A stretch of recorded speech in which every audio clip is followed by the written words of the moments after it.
We're talking about the president's State of the Union speech last night. He began with some tough talk on the war in Ukraine, saying Russian President Vladimir Putin is more isolated than ever and has underestimated the West. His comments were met with a rare sight in a very divided Congress. Both sides of the aisle stood to applause. Now, lawmakers from both parties, Democrats and Republicans, were also wearing stickers and pins with the Ukrainian flag showing their support. So the question is, can this war help bring our country back together? Tori, what do you make of it? So I was really surprised to see and happy a very bipartisan State of the Union. During the first 5 minutes, both parties were lifted in unison that we've never seen before in a long, long time as Americans. And that's what war can do. Unfortunately, it can bring people together. I don't mean to exploit it in that way. But what I thought Biden did really well, first of all, his tone was excellent. He was energized. You couldn't call him sleepy. I thought he really was quite good. When he looked straight at the Republicans and said things that were no one can dismiss, meaning insulin. Can we not cap that at 35? Burn pits. Can we not get rid of respiratory illnesses for soldiers? I thought he brought up really good bipartisan points and looked directly at the Republicans. I thought it was a good speech. I thought it was the right tone, the right speech. I hated that he was interrupted a couple times, but I did think it was a really good speech. I thought it was interesting as well, but the one part, the defund the police part, that everyone, we've had our arguments up here, and he said fund the police, and that's been my philosophy all along. Not take money away from them, but put money back into training. And I thought that was a very interesting point. We've had our discussions about that, and I wonder now where people are going, because the president said that, are people's mind changing about that? And I also respected the fact that it doesn't get a lot of coverage, that he said we want to hold social media companies accountable for what they're doing. I thought about you. And, I thought about and it's not really picking up a lot of coverage today, but I wanted to mention it on the show because I think it's going to be a huge part of our future. I think it's a huge part of our present, considering Absolutely. A lot of teens are definitely the ones that are sacrificing and suffering from too much social media or not being able to have that balance. What did you make of it, Erica? Well, I think when we're talking perspective, I mean, even from defund the police, and you asked if that's changing people's minds, I don't believe that it is, because I don't believe that we've really come to terms with what the actual definition is. In terms of putting money and resources, the money and resources that a lot of people who are supporting defund the police are talking about is putting that money and resources into things like domestic violence liaisons, which traditionally isn't necessarily a part of the police department, but might be a subsidiary that is working in conjunction with the police department. So when it comes to putting money into those resources, I 1,000,000% agree. We need to have specialized training for specialized people in order to go out, especially for situations that aren't a traditional police protocol.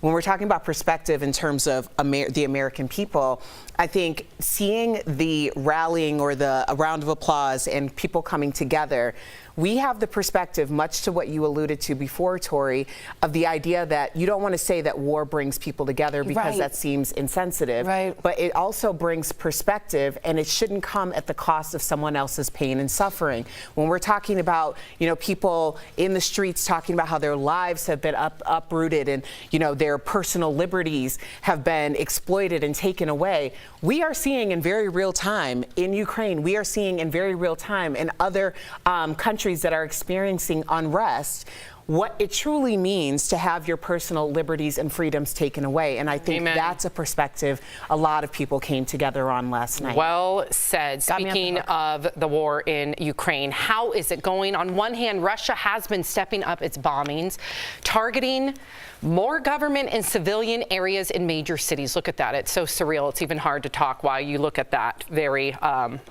wow, horrific footage. They hit a TV tower in Kyiv and even a maternity ward. But on the other side, Ukraine is fighting back. Check out this burnt-out convoy of Russian tanks and trucks. Ukraine has also been posting videos of captured Russian soldiers, some in tears, saying they had no idea they'd be sent to war to die and had been deceived. There are also reports that Ukraine has stopped an assassination attempt against President Zelensky by a Russian death squad. Make no mistake, Zelensky is Putin's #1 target, and he will stop at nothing to get that done. So Zelensky is very brave to go out and still be on social media to even show where he is and not flee. So I just wanted to bring that up. I just, when I was reading that and seeing the footage, sometimes it feels like a video game. I know. And it's, and it's just, I know a lot of us are just empathically suffering. We're watching it constantly. Those are humans out there. I was thinking about it last night. Can you imagine being underneath a subway station and hearing bombs while holding Layton? Like, I don't know. It's just, I don't know. Are we supporting enough? I mean, I believe in my heart that doing a smarter war where you don't put boots on the ground is a good thing. I'm not a soldier. Who am I to say that we should be out there fighting when I'm not the one sacrificing my life? And I pray, and I know this is like a new way of fighting wars with sanctions and things like that and aid, and I pray that that is the new way to fight war. But in the meantime, I can't believe we're here. I think a lot of people have tried to introduce this conversation, and I think that the conversation can have a lot of duality.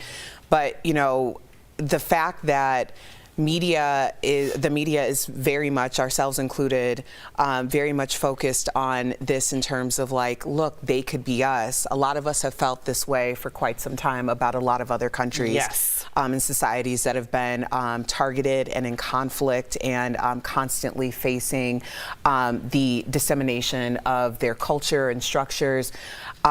You know, I hope you made a really great point here, Sam. A couple days ago, I wasn't here, but talking about the connection of social media and how, you know, before you could create this narrative and no one would really be able to dispute it because it was the idea of the other. And we don't see that other because these are people who look like us, who live like us, who, you know, could be us. And that's where that, you know, hyper empathy is coming from so many of us. So I hope that this is a new day in terms of, you know, understanding that we are all connected and that if one of us is suffering, it's possible for any of us to be at that same And risk. to your point, that needs to apply to other countries too, like Yemen, like Palestine. Not to say anything negative against Israel. Believe me, I know it's a nuanced situation, but let's remember there's a lot of suffering out there.